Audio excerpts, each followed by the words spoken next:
Okay, pag-usapan po natin paano i-a-adjust ang gamot nyo sa high blood pressure. Yan, ang dami nagtatanong sa akin lagi, Doc, naka-losartan ako, pwede ko ba lipat sa amlodipine? Naka-amlodipine ako, pwede ko na ba tigil? O tutuloy ko pa ba? Ano gagawin ko? Okay, pero syempre, lagi ko naman sinasabi, ang doktor nyo ang magde-decide talaga, di ba? Siya naman talaga. Pero kung hindi kayo makakabalik sa doktor nyo, malayo, walang pera, at least tuturuan ko na kayo paano i-adjust ang gamot sa blood pressure. Merong mga tips dito na magagamit nyo. Yan, napakahalagang high blood, 25% ng Pilipino may high blood. Ito, diretso agad ako sa importanteng parte. Marami dito, I think hindi nyo pa alam. Matututo kayo dito, lalo na kung may high blood kayo. Maganda tong graph eh. Itong graph ng high blood, normal blood pressure, pati low blood. Ang normal na blood pressure, itong green, 120/80. Diba?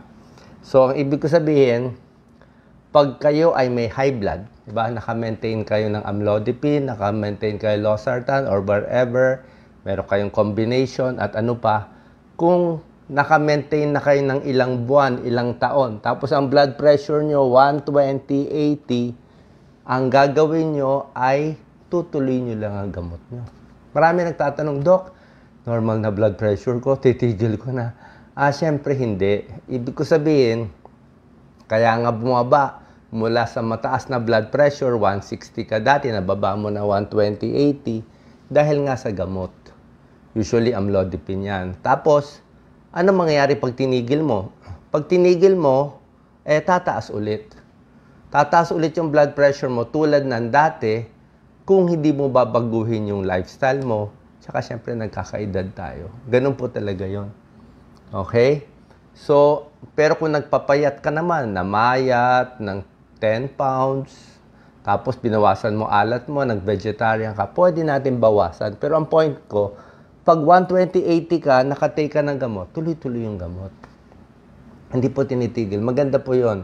Pampahaba ng buhay yun. Kasi nga, mas nako-control nga niya. Lagi ko nga sinasabi, yung mga tao sa ibang bansa, ang haba ng buhay, 90 years old, 100 years old, kompleto sila sa gamot. O yung kababayan natin, di makabili ng gamot sa high blood, kaya hindi nakakainom, kaya mabilis pumanaw. Ito naman, napakahalaga. Paano kung ang blood pressure mo 90/60? Merong ganyan. Nangyayari yan, high blood dati, nabigyan ng amlodipine, tinutuloy-tuloy ang inom ng gamot. Tama naman, yun ang utos ng doktor. Kaya lang, dapat tatandaan natin, yung amlodipine at ibang gamot, patagal na patagal mo iniinom, usually palakas ng palakas. In 1 week, 2 weeks, na doon pa yung full effect. Epekto nga niya mga 35 hours. So, more than 1 day. So, pag iniinom mo na 3 buwan, paganda na paganda yung control. May pagkakataon, may ibang tao na sosobrahan. Baka hindi ka naman high blood dati. Baka na-stress ka lang nun. Tapos nabigyan ka 10 mg amlodipine, tinuloy-tuloy mo. Pag bumaba ng 90/60, tigil ang gamot. Hindi mo na kailangan paalam sa doktor mo. Tigil na. Basta naka-maintain ka ng high blood, 90/60, that's too low. Stop na. Okay? Pero kung wala ka na iniinom na gamot, 90/60 ka, okay lang yon. Ang point ko, yung umiinom ng gamot, baka nasobrahan. Paano kung ang BP mo 100/60? Naka-maintain ka ng amlodipine. Medyo mababa na sa akin, 100/60. Pwede pa, pero monitor mo na lang umaga, gabi. Medyo on the low side. Kung ako, babawasan ko na. O babawasan ko na yung dose. O baka minsan titigil muna ko. Depende. 100, depende. Medyo babawasan. Kung ang blood pressure mo ay 110/80, naka-maintain ka, tuloy lang. Unless nahihilo ka, okay lang yung 110. Tuloy lang. Minsan naman, pag nagpagod ka, 120 ka na. Pag 120, tuloy-tuloy ang gamot. Paano kung 140/90 ka, naka-maintain ka, tuloy-tuloy, on the high side pa nga yun. Medyo mag-yellow ka na, malapit ka na mag-red. Paano kung 160/90 o 160/100 ka, naka-maintain ka ng amlodipine, sobra na yun. Kailangan na itaas yung dosis ng gamot, dagdagan ng ibang gamot, pangalawa, pangatlong gamot, kung 160, 180 ka over 100. So, ang gusto mo, nandito ka sa green o hanggang dito ka lang sa yellow. Yun ang simpleng explanation ng pag-adjust. Pero hindi lang ganun kasimple. Marami ako tuturo ng magandang gamot sa inyo. Ang nagpapataas ng blood pressure, normally nagpapataas talaga nasa dugo natin. Tumataas ang blood pressure, puro maalat kinakain, di ba? Stressful ang job. Pero may ibang bagay tulad ng anger, stress, anxiety, nakakataas siya eh. Pero temporary lang. Di ba? Na-stress ka, nagpanik ka, tumaas. O ano gagawin mo? Control mo na yung stress. Hindi mo kailangan taas yung gamot mo. Paano? Na-stress ka lang eh. Kailangan ibaba mo lang. Iba ang gamutan dyan, anti-stress. Naninigarilyo, tumaas ang blood pressure, tigil mo sa sigarilyo. 6 na tasang kape na brewed coffee, o kaya na high blood, nagpalpitate, bawasan mo yung kape mo. May kidney disease, pa-check sa kidney. Yan, droga at iba pa. Okay? Pag isang tao, tumaas ang blood pressure, ito, makinig kayo. Let's say, nakunan kayo. Mataas, nandun tayo sa red, 160, 100, o 170, 110. Ang unang tatanong ko sa inyo, bilang internist, cardiologist, linya ko to, ano nararamdaman mo? May chest pain ba? May bara ba sa puso ng chest pain? Hinihingal ka ba? Nabulol ka ba? Naglabo ang mata? Nanghina ba kamay? Namamanhid ba? Ano ba? Kasi, syempre, tumaas yung blood pressure. Diba? Mataas siya eh. So, medyo emergency ka nun eh. Ayokong may pumutok na ugat sa utak. Yun talaga nakakatakot. O ayaw natin biglang sumikip yung sa puso. Kaya may angina, papuntang heart attack or stroke. Nangyayari yan pag mataas yung blood pressure. Okay? So ito ang stroke. Oh. Alam nyo na yung mga symptoms ng stroke. Mahina, manhid, ngiwi, yan ang malaking stroke. Ito usually ang mga gamot na binibigay. Pag sinabing amlodipine, may grupo yan ng class of antihypertensive. Ito yung mga calcium channel blocker. Lahat ending nila pin. Felodipine, calcium channel blocker, nifedipine, nicardipine, lasodipine, amlodipine. Halos pare-pareho yung magkakapatid. Malakas siyang magpababa ng blood pressure, lahat ng pin. Okay? Next, meron tayong mga sartan. May losartan, valsartan, telmisartan, candesartan. Basta may sartan ang ending, isang class din siya. Maganda siya sa heart failure and diabetes na may high blood. Pero pag super high blood ka, yung talagang mataas, mataba, lalaki, talagang matigas ulo, ito talaga tayo. Malakas. Ito second na malakas. Itong mga olol, hindi naman bad word, lahat na may olol, favorite ko to, metoprolol, atenolol, pindolol, carvedilol, nebivolol, lahat ng lol, pampabagal ng heart rate, pampahina, pamparelax ng puso, pero mahina siya sa high blood. Kung masyado mataas blood pressure mo, tatawanan na to, hindi nakakababa masyado. So sa high blood, ito pinakamalakas, ito second, ito ang third. Pero meron sila kanya-kanyang bagay. Ito kung may nervyos. High blood na may nervyos, pwede bigyan ito. Ito favorite ko, iniinom ko tayo. Pero tulad na sinabi ko, ayaw natin high blood, ayaw mo rin low blood. Dapat saktong-sakto lang yung dami ng gamot mo sa high blood, yung dosis, at yung dosis, tsaka kung ilan ang iniinom mo. Pag 90/60, naka-maintain ka sa amlodipine, ibang gamot, mababa na masyado. Tigil na gamot. Pataasin muna. Usually, manghihina ka na dito. 80/60, masusuka, mahihina, hihimatay na. Okay? So, pag bumaba ang blood pressure, bihira naman. Usually, pag high blood ka, siguro hanggang 90-80 lang pinakamababa. Itong ganito kababa, iba na yan. Heart attack na yan. Okay? So, kailangan tama-tama ang timpla. Ayaw mo very high, ayaw mo very low. Ang problema, sa mga senior citizens, mapapansin ninyo, pag nagkakaedad tayo, yung range ng blood pressure masyado ng malapad. Bata ka, ang blood pressure mo, let's say, 140, 100, high blood.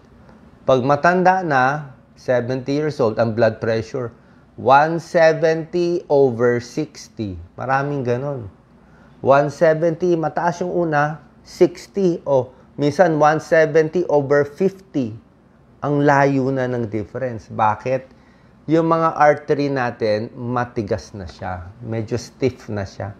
Hindi na siya rubbery. Kaya pag konting taas lang ng pressure, taas na eh. Matigas na siya eh. Tapos pag nag-relax naman, hindi na masyado nagre-relax. Kaya gano'n nangyayari. Kaya medyo iba ang timplahan. Pa nagkakaedad, prone nga ma-stroke. Kasi nga, minsan very high, minsan very low. Katulad nangyari sa nanay ko nung nabubuhay pa siya. Sa nanay ko nung nabubuhay siya, 89 years old siya noon. Sa gabi, 110 over 50 siya. Ang baba, 110 over 50. Sa umaga, 190 over 80. Sobra taas sa umaga. Okay, ang gulo, ang hirap gamutin. 'Di ba? Sobra taas tapos sobra baba. Pag sinobrahan mo yung gamot, babagsak yung blood pressure. Pag kinulangan mo, mai-stroke naman. So tulad na sinabi ko, doktor niya magdi-decide, pero yung akin, mabibigyan ko kayo ng guide. Huwag kopyahin ang gamot ng kapitbahay, ha? Okay, bawal to. Iba yung kapitbahay mo, balay. Kung gusto niya uminom ng aspirin, buhay niya yon. Baka aspirin maganda sa kanya, pero aspirin mamamaga mo sa allergy. So hindi porke kumain siya ng adobo, bagay rin sa iyo adobo, iba to. Ang gamot sa high blood, kanya-kanya. Okay? Pag gusto nyo bumaba blood pressure nyo, mabawasan yung gamot ninyo, lose weight talaga. Kung overweight, bawas alat talaga. Yan ang proven. Bawasan yung alat, bawasan yung bigat, bababa ang BP. Bawas stress. Meron ding mga trabaho na nakaka-high blood. Sa akin, yung mga executive, stressful, puyat, kahit mataas ang sweldo, mga lawyers, nakita ko, kung may kaso talaga, may kaso, nasampahan, o nababash sa social media, yung meron talagang mga stressful job, tumataas yung blood pressure. So ito yung sinasabi ko, ito yung gamot, ito yung class of medicine, ito yung mga ending niya.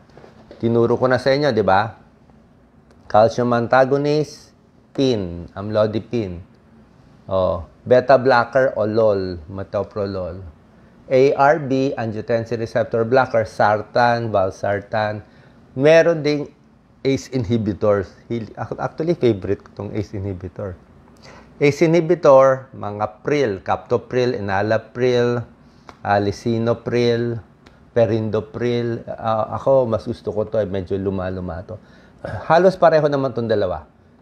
ACE inhibitor, ARB, halos pareho sila. Diuretics, pampaihi, usually sa may manas, may heart failure, at sa mga may edad, pwede rin siya. Ito, napakahalagang slide. Okay? Tingnan nyo maigi. Kung pwede nga, screenshot nyo. Tingnan nyo to Ganito malalaman kung bagay yung gamot nyo sa inyo o hindi. ABCD.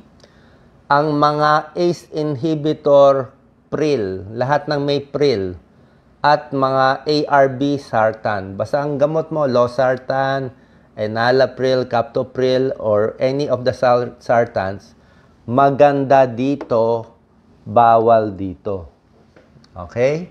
Ang sartan at mga pril bagay sa malaking puso at mahina ang puso. So may high blood ka, malaki puso mo. Actually, kahit hindi ka nga high blood, bibigyan ka nitong sartan at pril. Pag malaki puso mo, napapaliit niya yung puso. Konti-konti. Ventricular remodeling. Yan ang turo sa amin. Ayan, cardiologist. Sa may diabetes, maganda itong mga sartan at pril. Minsan nga, nakaka-prevent ng diabetes.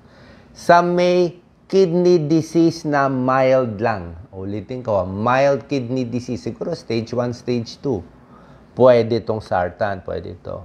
Sa na-stroke, maganda rin to. So, kita nyo? So, yung losartan nyo at ibang mga sartan, may heart failure, may diabetes, may konting kidney disease, may stroke, maganda siya. Although, may control din ng blood pressure. Kanino siya hindi pwede? Kung dialysis na. Stage 5 kidney, stage 4, stage 5 kidney disease, hindi na po pwede. So, umpisa lang siya maganda. Ang beta blocker, yung olol, yung mga metoprolol, atenolol, favorite ko, hindi siya malakas pang high blood, pero bagay na bagay siya sa nervyos. Kung kayo nervyoso, kahit walang high blood, may nervyos, makabog, lagi maganda to. Pampakalma. Ininom ko yan pero konting dose. Mahilig ako sa low dose. Pag ako minom ng gamot, usually, pag hindi naman ako high blood, low dose lang. Low dose. Mababang dosis. Hanggang makontrol yung BP kung ano, or makontrol yung palpitation. So, beta blocker maganda sa anxious. Kaya sa mga may thyroid problem, di ba, makabog, ito rin binibigay. Bawal siya or medyo iniiwasan sa may hika. O, kung malalahi ka mo, hindi binibigay mga olol. Minsan lumalalahi ka. Sa athletes, sa mga runner, kasi nga, ang beta blocker, pinapabagal niya yung tibok, pinapahina niya yung cardiac output, yung contraction. May time pag nasobrahan ka ng mga olol, ng mga metoprolol, medyo pagod ka. Paano mabagal yung heart rate, mahina. So, hindi pwede pag-athlete ka. Paano ka tatakbo ng malayo? Diba? Yun lang yun. Calcium antagonist, ang mga PIN, amlodipine, nifedipine, felodipine, pinakamalakas sa high blood. Pwede rin sa sakit sa puso. Maganda siya. Pwede siya. Wala siyang ganong bawal. Pwede siya. Itong diuretic pampaihi, kung may manas. So, yan. Alam nyo na. Itong mga gamot na to, actually, amlodipine maganda pa rin hanggang ngayon. Top of the line pa rin siyang gamot. So, pag gusto nyo calcium channel, compared to felodipine, nifedipine, mas gusto ko to. Binabantayan lang yung manas. Pag nagmanas, babaan ng dosis. Ang losartan, luma na itong losartan 1990s pa yan na 1997, cardiology fellow ako sa PGA. Losartan na bagong invento lang noon. So, ibig sabihin, medyo luma siyang sartan. Kaya natin nabibili ninyo kasi nga, wala na siyang patent. Marami ng generic. Kaya mura na. Minsan, 4 na piso, 3 piso na lang. Kasi nga luma na siya. Pero yung mga bagong sartan, irbesartan, valsartan, telmisartan, mas mahal. Ano mas maganda? Itong mga bagong sartan o ito? Parang cellphone. Anong gusto nyo? Bago, luma. Usually lang mas maganda siguro yung mga bago-bago. Konti. Mas maganda pa konti. Pero hindi rin naman gaano. Oo. Siguro mas may studies, mas maganda konti. Sobra naman mahal. Pero itong mga luma, okay pa rin naman siya. Okay pa rin naman. Okay? Metoprolol, okay pa rin ngayon. Walang ganong bagong lumalabas. O ito na yung mga dosis. Medyo maliit lang to, pero ang point is, yung mga sartan, ito mga dose niya. Minimum dose, maximum dose. Candesartan, irbesartan, yung mga Aprovel, losartan, cosart, telmisartan, mga, I think, Pritor. O, calcium channel blocker, amlodipine, felodipine, nifedipine, yan ang mga dose. So, ang maximum ng amlodipine, 10 lang. Huwag nyo sosobrahan. Usually, 10, minsan nagmamanas na siya. So, babawasan mo. Beta blocker, atenolol, bisoprolol, metoprolol, propranolol. Gusto ko metoprolol, mas nasanay ako sa metoprolol. 50 milligrams twice a day ang low dose, pero ako binababaan ko pa sa 50 twice a day. 1/2 ng 50, hindi lang 1/2, 1/4 pa nga Oh, sanay kami si Doc Lisa magaling mag-cut Pag nadurog, pati yung nadurog, kainin nyo. Sayang, mahal na rin yun. Okay? Mas gusto ko kasi low dose. Lower dose, less side effect. Na yung kaya makontrol yung blood pressure mo. Pero kung talaga mataas blood pressure mo, kailangan mo high dose. O sige, high dose ka muna. Pero, ayusin mo yung pagkain mo, di ba? Try mo mag-diet talaga. Yung alat talaga kalaban. Diuretic, ACE inhibitor, ito. Okay? So, dapat alam nyo kung ano generic name ng gamot nyo. Generic kasi yung pinaka, kumbaga sa hamburger, yan ang generic. Alam mo kung anong kinakain mo. Yung brand name, okay naman, pero mas kailangan generic name. Pwede na generic. Kung medyo gipit sa budget, mahal ngayon ng mahal ang bilihin ngayon. Okay na generic, wala namang kaso. Basta naiinom nyo everyday, pwede na yan. Pwede na yan. Oo. Yung mga high blood medicines, maganda siya sa kidney, sa puso, sa brain. Oo, ito lagi tinatanong, Dok, masisira kidney ko, masisira puso ko pag uminom ako ng high blood. Hindi po tunay. Nakakatulong siya. Sinasabi ko nga sa inyo, plus 10 years sa buhay mo yan. Kung aabot lang dapat ng 80 years old ang buhay mo, pag uminom ka, magiging 90 years old ka. Plus 10. Kung 90 years old aabutin, aabot ka 100. Kaya nga mahaba ang buhay. Yung gamot kasi, mas nakokontrol niya. Isipin nyo lang yung kotse, parang pag kotse mo nag-overheat, anong gagawin mo? Di ba? Ayusin mo, lagyan mo ng tubig, nag-overheat eh. So, yung katawan mo, naka-overheat din. Kung ang taas ng blood pressure mo, 160, 100, overheat. Pag ang kotse nag-overheat, hindi mo pinansin, tinakbo mo ilang kilometro, titirik. Pag ang katawan mo nag-overheat, 180, 100 ang BP mo, pinatakbo mo pa yung katawan mo, 180, 100, baliwala sa'yo, wala kang naramdaman, titirik yung katawan. May stroke, may heart attack, mamatay, titirik siya. So, para hindi tumirik, kailangan mo ng gamot para bumaba yung blood pressure mo. Mararamdaman nyo yan. Pag 180, 100, bumaba ng 130, 80, sabihin mo, sarap ng pakiramdam ko. Parang binata ang blood pressure. Oo, ang dami ng kalokohan, di ba? Oo, so maganda po siya talaga. Basta sa right dose. Sinasabi ko, right dose. Pag tama ang dose, syempre maganda siya sa kidney, sa puso. Napiprevent nga niya yung dialysis para hindi ka mag-dialysis eh. Oo. Kasi pag iniwan mong mataas blood pressure mo, masisira ang kidneys. Masisira ang kidney. Iwan mo high blood ka, lalaki yung puso. Iwan mo high blood ka, may stroke ka talaga, puputok yan, mag-hemorrhage yan. Nanay ko nga, 190 ang blood pressure, kaya pumutok yung ulo. Nasabayan pa ng init, ng April, ang init. So tulad na sinabi ko, ito yung mga gamot mo, ito ang target natin, 120/80. Pag medyo diabetic, pwede pa 130/80. Pag may edad, 65 na kayo and above, siguro, minsan hanggang 140, pwede pa. Sa mga 65, 70 years old, 140 over, kahit ilan, over 60, over 50, over. Basta yung taas mga 140, 130, po pwede. A little higher kung mas matanda. Pero wag din lalampas ng 140. Ayaw mo rin siya. So, tinuro ko na sa inyo, diba, paano mag-adjust. Tapos yung pag-adjust, ang gamot kasi sa high blood, hindi porke ininom mo ngayon, ang epekto niya mamaya. Hindi ganun siya. Hindi siya ganun na ininom mo ngayon, epekto na today agad. Pag ininom mo ngayon yung amlodipine, may epekto siya first day. Ininom mo ulit bukas, may epekto rin siya bukas. Pero pag ininom mo yung gamot mo ng 2 weeks sa high blood, palakas ng palakas. Ibig sabihin, baga sa yung katawan mo, yung mga arteries mo, parang namamasahe talagang na-control niya. So, in 2 weeks, pababa yung blood pressure mo. Kaya, let's say, blood pressure mo 160, 100. Binigyan kita amlodipine 5. In 2 days, yung 160, 100, bumaba ng mga 150/90. Oh, okay na ako dun.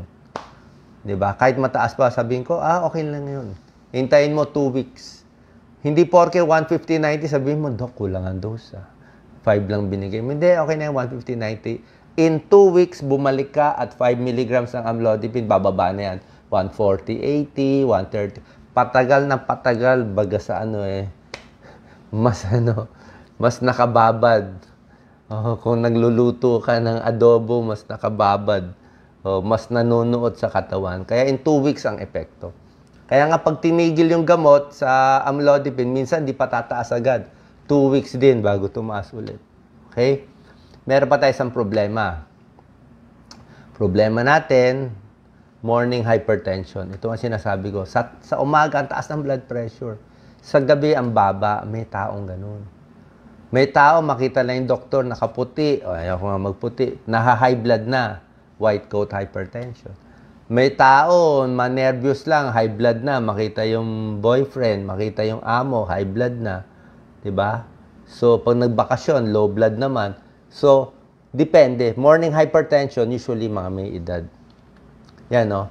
Nai-stroke ang tao sa umaga. Usually sa umaga. 5 a.m. to 10 a.m. Kasi paggising sa umaga, nandun lahat yung stress. Magtatrabaho, tatayo, magliligo, magtutoothbrush, dudumi, Diyan na stroke. Ang taas ng stroke incidence sa umaga. Kaya usually, ang gamot sa high blood, binibigay sa gabi. Iniinom na to, midnight to mga 10 o gabi, inumin mo na. Para pagtaas ng BP mo sa umaga, nakakontrol ka na konti. Usually sa gabi. Yan, morning hypertension, mas mataas ang blood pressure sa umaga kaysa sa gabi. Bantayan nyo.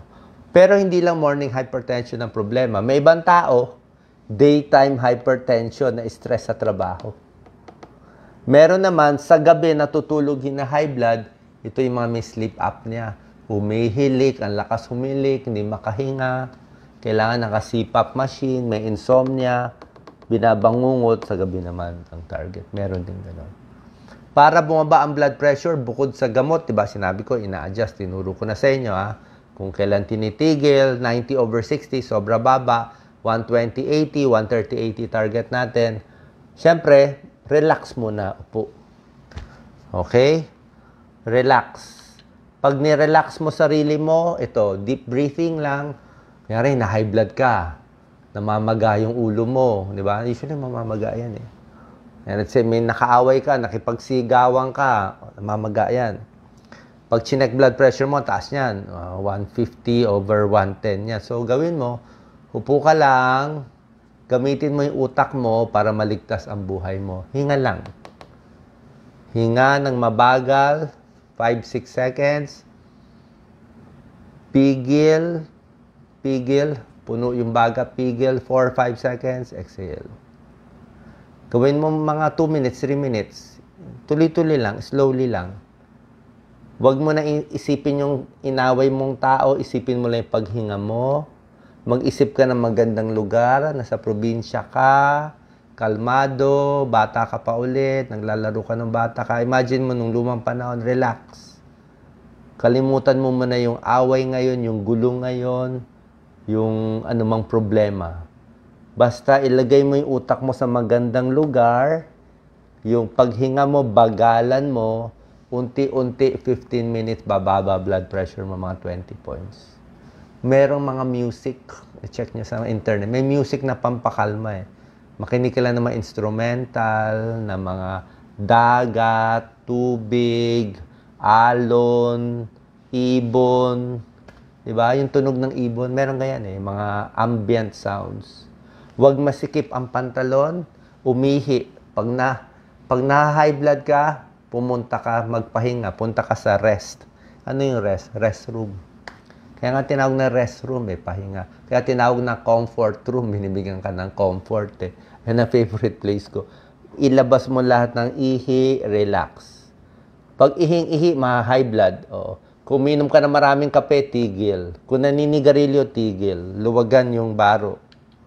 Relax, malamig na lugar. Yan, Pag nagpapacheck kayo ng BP, ito, tips to sa mga overseas workers, gusto mag-abroad, huwag mo na magdadakdak, nagkinukunan ka ng blood pressure, kwento ka ng kwento, tataas ka, ma-high blood ka. Huwag mo na mag-cross legs, relax lang muna para maka-abroad, makapasa. Finally, some other tips, exercise, pag mababa ng blood pressure. Habang high blood, bawal mag-exercise. Okay, high blood, 180, huwag mo na. Diba? Habang high blood, ang taas ng blood pressure mo, 180, 100, huwag mo na mag-aspirin.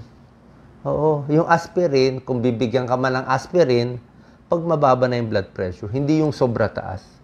Habang sobra taas, binigyan mo ng aspirin, baka lalong dumugo diba? So, pag mababa na, exercise, pag okay na, mag-vegetarian kung kaya mo, bawas kain bawas, wag lamon.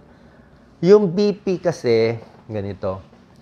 Ngayon pandemic, after pandemic, maraming stress, maraming anxious, marami na topak yung mga ulo. Kaya stress sa mga tao, na-high blood lahat sila. Diba? Maraming may high blood na o-obsess. Taas ang kamay. Baka kayo pinapatamaan ko. Na o-obsess kakakuha ng blood pressure. Every 10 minutes kuha. Every 10 minutes kuha. Pag na-obsess ka sa BP, dapat tawagan. Dapat may pangalan yun obsession sa BP. Ang payo ko sa kanila, huwag ka mag-check ng blood pressure. Let's say blood pressure niya 160, 100. Diba, binigyan ko na ng amlodipine, tapos binigyan ko ng baka Lexotan, pampakalma, o Saynor. Pag nainom na, sasabihin ko sa kanya, Huwag ka na mag-check ng BP. Hayaan mo na, basta ako na bahala. Matulog ka na, mag-relax ka, makinig ka ng music. Bukas na tayo mag-check. Kasi pag nag-check siya ng buong gabi, hindi matutulog yan. Lalo mo chine-check, nakikita mo, 160, 100, kakabhang ka. Lalong tataas. Lalo ka check na o-obsess ka, lalong tataas. Kaya minsan kalimutan mo na. Huwag mo na tingnan yung blood pressure. Okay na yon. Total, wala ka naman chest pain, naglalakad ka naman, nakainom ka na naman ng gamot mo, pahinga na. Kalimutan mo na, ha? May time na maganda mag-check, may time di maganda mag-check. May nagtatanong, di ko nakikita, na-imagine ko lang, pwede ba ang digital? Pwede naman digital. Ako nga, kahit yung mga wrist, okay lang. Medyo tama naman, mga 10 points. 10 points lang siguro difference, pero basically, okay rin naman. Tapos yung BP, dapat heart level. Huwag nakaganyan, huwag na masyado mababa. Relax lang. Iwas sa kape, iwas sa maraming alak, bawas sa alat, quit smoking, relaxation technique, and magpapacheck sa doktor nyo. Okay? So, sana po nakatulong tong video ko sa inyo. So, alam nyo na yung pag-adjust, ha? So, yun ang gusto kong blood pressure, 130/80. Pwede, kailan nagdodoble ang gamot? Pag hindi makontrol sa isa. 2. Pag hindi makontrol sa 2 gamot, 3. Kung hindi makuha sa 3, 4, may pasyente nga ako, A, B, C, D. May ARB, sartan, may B, may beta blocker, may C, may amlodipine, may D, diuretic, A, B, C, D. Lahat na bibigay namin hanggang clonidine, may dagdag pa nga eh. Meron pang dagdag bukod sa A, B, C, D, meron pang ibang gamot. Pero bihira naman yung marami. Usually, ayusin mo yung lifestyle mo para maayos. So, para sa akin, tuloy nyo lang yung gamot nyo. Basta 120/80, tuloy-tuloy lang. Titigil lang natin kung sumobra baba. Tapos kung may pera, kung may oras, pa-check ay sa doktor natin. Tsaka pwede naman magpa-blood test every year. Wala naman masama sa mga basic blood test. Sana nakatulong tong video ko sa pag-adjust at pag-maintain ng gamot nyo sa high blood pressure. God bless po.